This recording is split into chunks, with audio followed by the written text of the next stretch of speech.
দ্বাদশ শ্রেণীর সুপ্রিয় ছাত্রছাত্রীবৃন্দ, আশা করি তোমরা সবাই ভালো আছো। আমরা আজকে পদার্থবিজ্ঞান দ্বিতীয় পত্রের চ্যাপ্টার অধ্যায় 8-এর নতুন একটি টপিক নিয়ে আলাপ করবো। টপিকটির নাম হচ্ছে মৌলিক বল।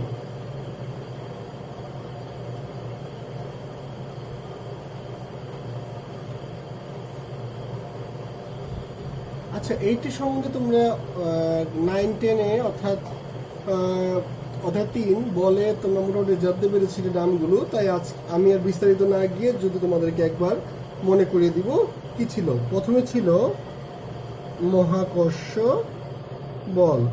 কিছুটা ধারণা দিয়ে দিই যারা ভুলে গেছো হয়তোবা।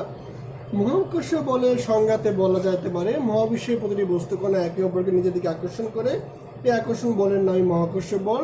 নিউটন এটি আবিষ্কার করেন। এটি সবচেয়ে দুর্বলতম বল এই যতগুলো বল নিয়ে আমি এখন কথা বলবো তাদের মধ্যে, ঠিক আছে? আচ্ছা, তারপর একটি নাম হচ্ছে তাড়িৎ চৌম্বক বল। তোমরা সবাই জানো তড়িৎ এবং চুম্বক পরস্পর পরিপূরক, অর্থাৎ এরা একই সাথে বিচরণ করে। আমরা যখন যে ধর্মটি দরকার হয় সেটিকে আলাদা করে বেছে নিই। মানে আমি যদি বলি এক কথায় এদের কোনো আলাদা ধর্ম নেই, এরা পরস্পর একই পরিপূরক। তো আমি যদি এখন তাড়িৎ চুম্বক বল নিয়ে কথা বলতে চাই, তাহলে আমাকে সহজ ভাষায় বলতে হয় দুটি তড়িৎগ্রস্ত বা তড়িৎবাহিত বস্তুর মধ্যে আকর্ষণ ও বিকর্ষণ বল কাজ করে অবশ্যই। ঠিক একইভাবে দুটি চুম্বক পদার্থের মধ্যে আকর্ষণ ও বিকর্ষণ বল কাজ করে, বা চুম্বকের মধ্যে আকর্ষণ ও বিকর্ষণ বল কাজ করে। এই ধরনের বলকে বলা হচ্ছে তাড়িৎ চুম্বক বল।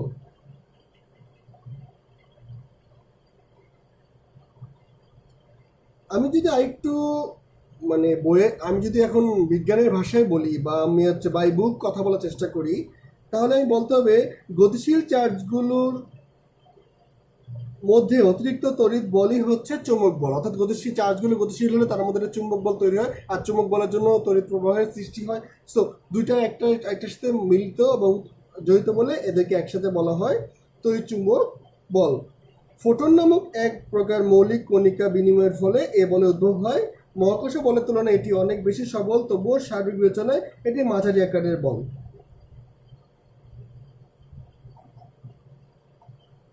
এবার আসি আমরা 3 নম্বরে, সে নাম হচ্ছে সবল বল, বা আমরা জানি সবল নিউক্লিয় বল, একই কথা। আমরা যদি বলতে চাই এটি আসলে কোথা থেকে আসলো বা কি, কতগুলো ধনাত্মক চার্জযুক্ত কণা, প্রোটন ও তড়িৎ নিরপেক্ষ কণা নিউটনের সমন্বয়ে পরমাণু নিউক্লিয়াস গঠিত। অবশ্যই আমরা জানি সমধর্মী চার্জ পরস্পরকে বিকর্ষণ করে। এখন প্রশ্ন হলো, বা প্রশ্ন করতেই পারি, প্রোটনগুলো অতি অল্প পরিসরে নিউক্লিয়াসের মধ্যে কিভাবে বিচরণ করা বিদ্যমান থাকে, কারণ এদেরকে তো বিকর্ষণ করে বেরিয়ে আসার কথা। তড়িৎ বিকর্ষণ বলের জন্য পরস্পর থেকে দূরে সরে যাচ্ছে না কেন?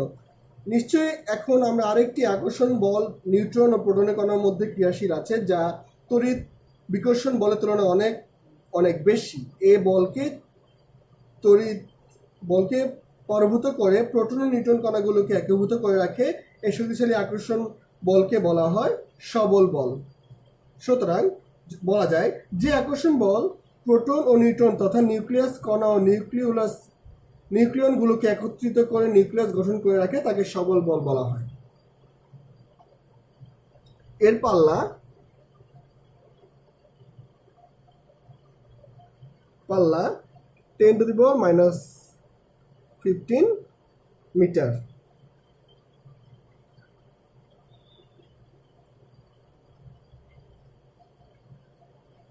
আর এই বলের উদ্ভব কোথা থেকে হয়? মেসন নামক এক ধরনের মৌলিক কণা বিনিময়ের ফলে নিউক্লিয়নগুলোর মধ্যে সবল বলের উদ্ভব হয়। এটি ইউহোয়াকা 1935 সালে আবিষ্কার করেন। মৌলিক বলগুলোর মধ্যে এটি সর্বাপেক্ষা শক্তিশালী। এবার হচ্ছে দুর্বল বল বা দুর্বল নিউক্লিয় বল।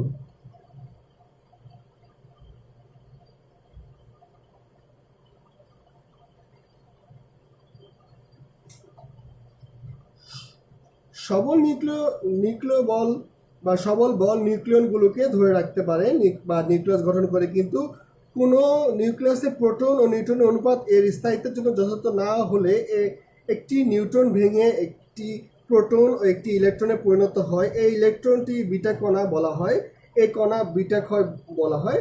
সো বিটা ক্ষয়ের জন্য নিউক্লিয়াসের মধ্যে আরেকটি বলের অস্তিত্ব লক্ষ্য করা যায়, একে দুর্বল নিউক্লিয় বল বলে। বিটা ক্ষয়ের জন্য এই বলের উদ্ভব হয়। সুতরাং বলা যায় প্রোটন ও নিউট্রনের অনুপাত যথাযথ না হলে নিউক্লিয়াসের অস্থিতিশীলতা বা বিটা ক্ষয়ের জন্য যে বল দায়ী তাকে দুর্বল নিউক্লিয় বল বলে।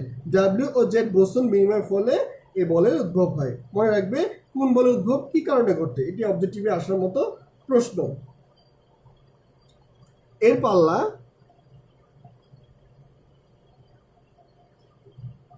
10⁻⁻17 মিটার। বলে রাখছি মহাকর্ষ বলের পাল্লা হচ্ছে অসীম পাল্লা, এটিও অসীম পাল্লা। বাকি দুটোর পাল্লা তোমার দেওয়া হচ্ছে, মনে রাখবে এগুলো অবজেক্টিভের জন্য খুবই গুরুত্বপূর্ণ।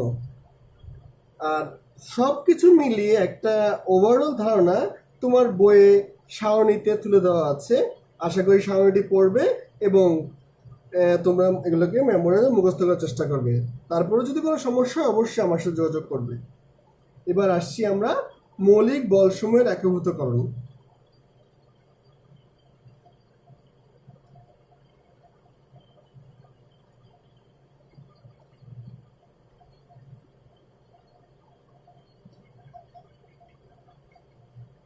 বা মৌলিক বলসমূহ একীভূতকরণের তত্ত্ব। বিজ্ঞানীরা ধারণা করছেন বা তাদের এক ধরনের বিশ্বাস বা তাদের একটা ধরনের ভরসা হচ্ছে এই সবগুলো বল একটি নির্দিষ্ট বলের উৎপত্তি স্থল, অর্থাৎ সবগুলো বল একটি নির্দিষ্ট বল থেকে আসছে। সে অনুপাতে তারা সবগুলো বল একীভূত করার চেষ্টা বহুদিন ধরে করে আসছেন।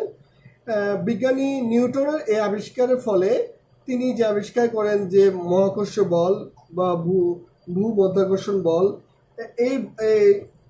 এর আবিষ্কারের ফলে এই দুটি বল বিশ্বজনীন মহাকর্ষ বলের রূপ নেয়। তড়িৎ বল ও চৌম্বক বল একীভূত হয়ে তড়িৎ চৌম্বক বলের রূপ নেয়। জেমস ক্লার্ক ম্যাক্সওয়েল তড়িৎ চৌম্বক বলকে একীভূত করে তড়িৎ চৌম্বক বলে পরিণত করেন। প্রফেসর আব্দুল সালাম ও স্টিভ ওয়াইনবার্ড সম্পূর্ণ আলাদাভাবে তড়িৎ চৌম্বক বল ও দুর্বল বল অভিন্ন দেখাতে সক্ষম হন। এদের একীভূত করে বলের নাম দেওয়া হয় তড়িৎ দুর্বল বল। তড়িৎ দুর্বল বল ও সবল বলকে একীভূত করার প্রচেষ্টা চলছে। ভবিষ্যতে হয়তো এই দুটি বলকে একীভূত করে বৃহৎ একীভূত বল পাওয়া যাবে। সর্বশেষে 4টি বলকে একীভূত করে একটা বিশ্বজনীন বলের আশায় আমরা রয়েছি। নিশ্চয়ই কোনো না কোনো দিন বিজ্ঞান এটি করতে একীভূত করতে সফল হবে।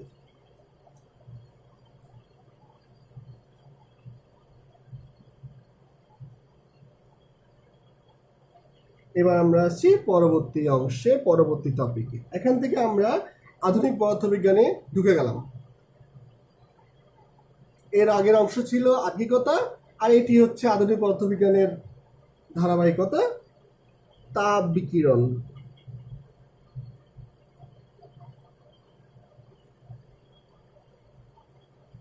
তাপ বিকিরণ কথাটি আসলে আমরা কোথা থেকে পেয়েছি বা আসছে কেন, এটা আমরা একটু বলতে পারি। আমরা জানি কোনো বস্তু যখন সকালে বা দুপুরে সূর্য থেকে তাপ নিয়ে কিছুটা বেলা পড়ে এলে সেটা আবার তাপ বিকিরণ করা শুরু করে। তাই আমরা এটি সহজেই অনুমান করা যায় বা ফিল করা যায় যে সন্ধ্যার পর কিছুটা গরম লাগা শুরু হয়। তো কারণ হচ্ছে মাটি বা সব বস্তুগুলো তাপ বিকিরণ শুরু করে, সারাদিনই করে, তবে তখন পুরোটাই বিকিরণ করা শুরু করে। তাই এ ধারণা থেকে তাপ বিকিরণের উদ্ভব হয়েছে। তাছাড়া আমরা জানি তাপ সঞ্চালন করে 3টা প্রক্রিয়ায়: তাপ পরিবহন করে, তাপ পরিচালন করে এবং তাপ বিকিরণ করে। তাপ বিকিরণ এখানে আবারও রয়ে গেছে। সো এখান থেকে আমরা তাপ বিকিরণ সম্বন্ধে একটি ধারণা পাওয়ার চেষ্টা করব। এখনো লোহাকে অত্যাধিক উত্তপ্ত করলে তা লাল আকার ধারণ করে। এরূপ একটি উত্তপ্ত লোহাকে অন্ধকার ঘরে রাখা হলে ঘরটি কিছুটা আলোকিত মনে হয়। সবাই এটি খেয়াল করে দেখবে। এখন খুব সতর্কতার সাথে এই কাজটি করবে, দেখ আবার হাতটা পুড়িয়ে ফেললে আবার সমস্যা হয়ে যাবে। সেটি হচ্ছে এক খণ্ড লোহাকে প্রচণ্ড তাপে উত্তপ্ত করে এটিকে যদি অন্ধকার করে রাখা হয়, দেখা যাবে এখান থেকে কিছুটা আলো ছড়াচ্ছে, অর্থাৎ লোহার টুকরাটি উত্তপ্ত হয়ে লাল আকার ধারণ করেছে, অর্থাৎ উত্তপ্ত লোহাতে আলো নির্গত হচ্ছে। মূলত এই আলো বিকীর্ণ তাপ বা শক্তির একটি রূপ। এই আলোটি হচ্ছে বিকীর্ণ তাপ বা শক্তির একটি রূপ। এই বিকীর্ণ তাপটা কোথা থেকে আসছে? তাপটি এর মধ্যে সঞ্চিত ছিল, তাপ থেকে বিকীর্ণ হয়ে আমাদের মাঝে আসছে, আমাদের চোখে আসছে।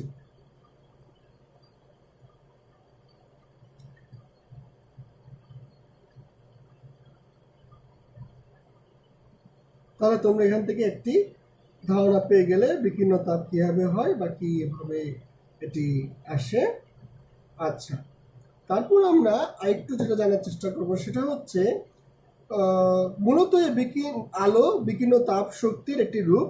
শুধু দৃশ্যমান আলোই নয়, বরং বেতার তরঙ্গ, রেডিও, টেলিভিশন তরঙ্গ, মাইক্রোওয়েভ তরঙ্গ, অবলোহিত তরঙ্গ, অতিবেগুনি রশ্মি, এক্স রে, গামা রে সবই হচ্ছে বিকীর্ণ তাপ শক্তি। বিজ্ঞানী ম্যাক্সওয়েল তড়িৎচুম্বক তত্ত্ব অনুসারে এই সবই তাড়িৎচুম্বক তরঙ্গ।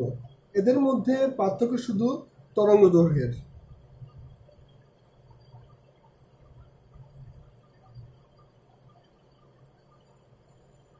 তাহলে আমরা সব ধরনের আলোক তরঙ্গ যেগুলো হচ্ছে তাড়িৎচুম্বক তরঙ্গ বটে, সবই হচ্ছে বিকীর্ণ শক্তি।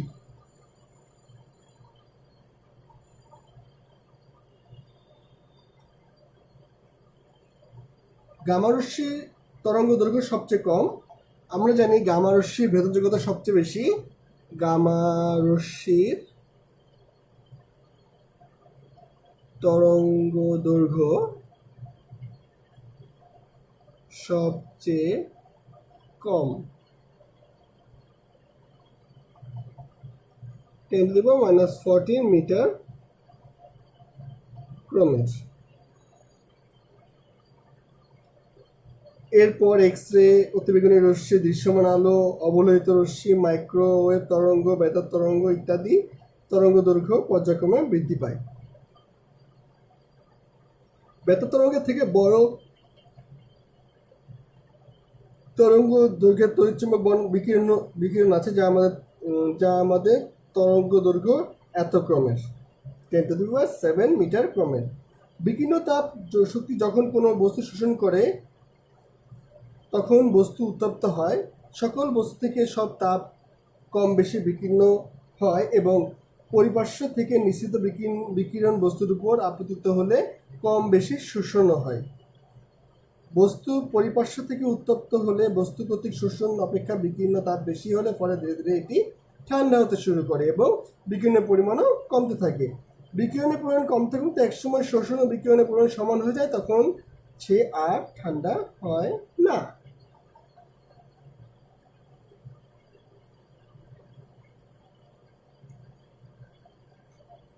তাহলে আমরা এখন বিকীর্ণ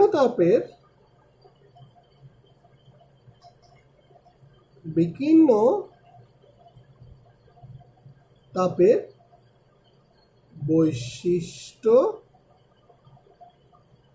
সমূহ এগুলো নিয়ে আলোচনা করব। প্রথম বৈশিষ্ট্য, বিকীর্ণ তাপ তড়িৎচুম্বক তরঙ্গাকারে সঞ্চালিত হয়।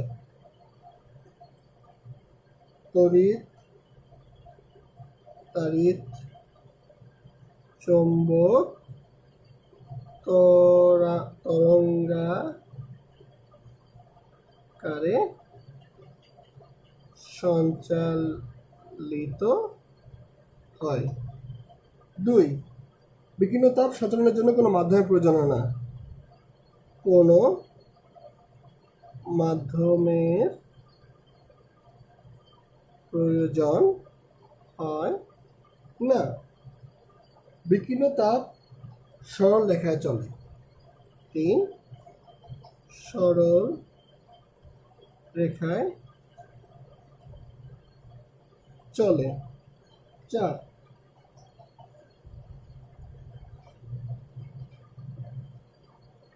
এর দ্রুতি আলোর দ্রুতি সমান, আলোর দ্রুতির সমান, তার মানে 3 × 10⁸ মিটার পার সেকেন্ড।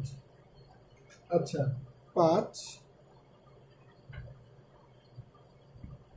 বিকিরণ তাপের প্রাবল্য উৎস থেকে দূরত্বের বর্গের সমানুপাতিক। প্রাবল্য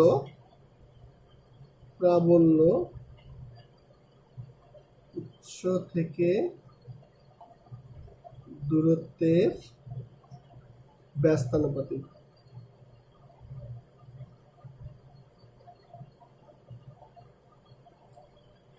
6, এই সব বিকিরণ তাপের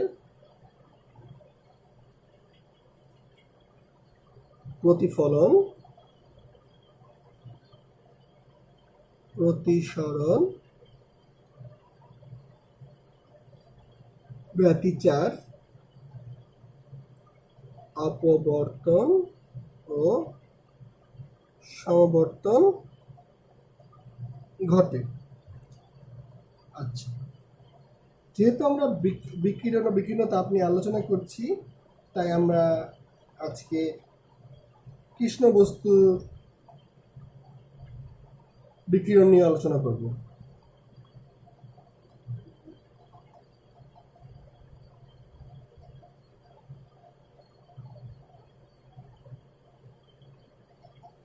তার আগে আমরা জানার চেষ্টা করি কৃষ্ণ বস্তু কি।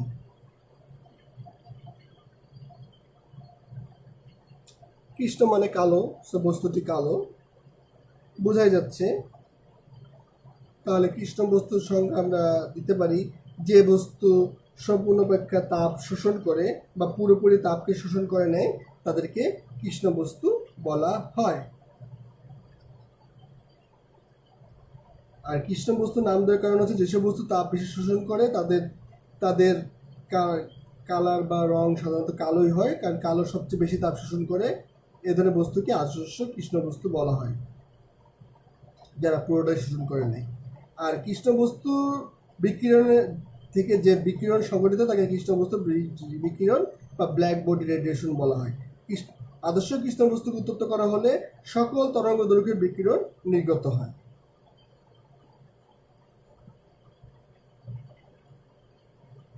আমরা যে আদর্শ কৃষ্ণ বস্তুর কথা বলছি তার শোষণ ক্ষমতা আপাতত যে কোনো তরঙ্গ দৈর্ঘ্যের বিকিরণ তাপের জন্য শতকরা 100 ভাগ, কিন্তু এমন কোনো বস্তু নেই যার শোষণ ক্ষমতা 100 ভাগ। প্লাটিনাম ব্ল্যাক বডি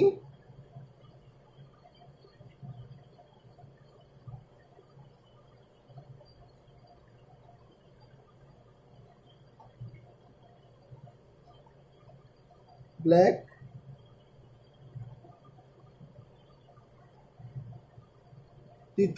বিকিরণের 98% এবং ভূষাকালী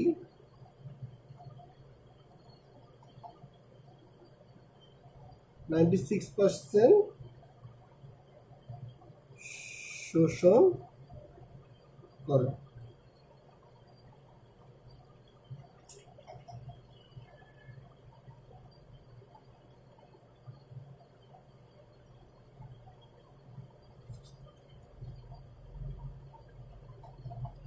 কৃষ্ণ বস্তুর মোট বিকিরণ বা স্টিফানের সূত্র।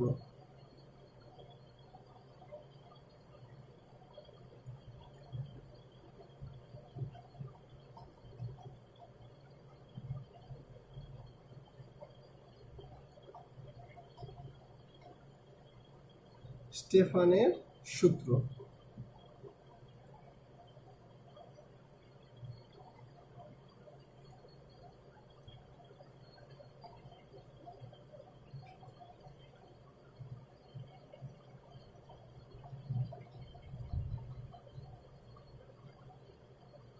কৃষ্ণ বস্তু কী পরিমাণ তাপ শক্তি বিকিরণ করে তা বিভিন্ন বিজ্ঞানী বিভিন্ন সময় পরীক্ষা করার চেষ্টা করেছে।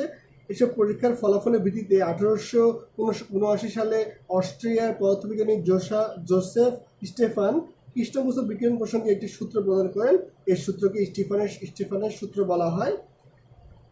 সূত্রটি হচ্ছে কোনো কৃষ্ণ বস্তুর পৃষ্ঠের প্রতি একক ক্ষেত্রফলে থেকে প্রতি সেকেন্ডে বিকীর্ণ শক্তির পরিমাণ ওই বস্তুর পরম তাপমাত্রা চতুর্ঘাতের সমানুপাতিক। অর্থাৎ বিকীর্ণ শক্তির পরিমাণ ই পরম তাপমাত্রা চতুর্ঘাতের সমানুপাতিক। এটি হচ্ছে স্টেফানের সূত্র। আবারও বলছি সূত্রটি, কোনো কৃষ্ণ বস্তুর প্রতি একক ক্ষেত্রফল থেকে প্রতি সেকেন্ডে বিকীর্ণ শক্তির পরিমাণ ওই বস্তুর পরম তাপমাত্রা চতুর্ঘাতের সমানুপাতিক। এই সমানুপাতিক চিহ্নটি উঠালে আসবে ই ইজ ইকুয়াল টু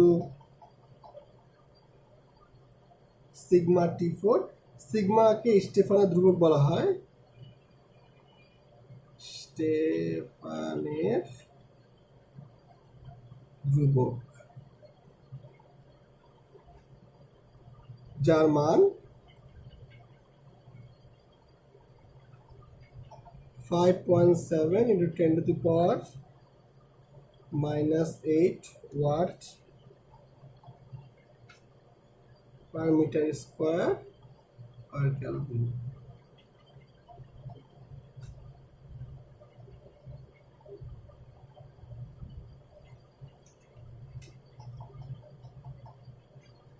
তাহলে আজকে এই পর্যন্ত থাকলো। সবাই টপিকটি ভিডিওটি দেখার সময় অবশ্যই বইটি পাশে রাখবে, বইয়ের সাথে মিলিয়ে নিবে, তাহলে তোমাদের বুঝতে আরও সুবিধা হবে। আর কোনো সমস্যা হলে অবশ্যই কমেন্ট সেকশনে মাধ্যমে আমার সাথে যোগাযোগ করবে। সবাইকে অসংখ্য ধন্যবাদ। আল্লাহ হাফিজ।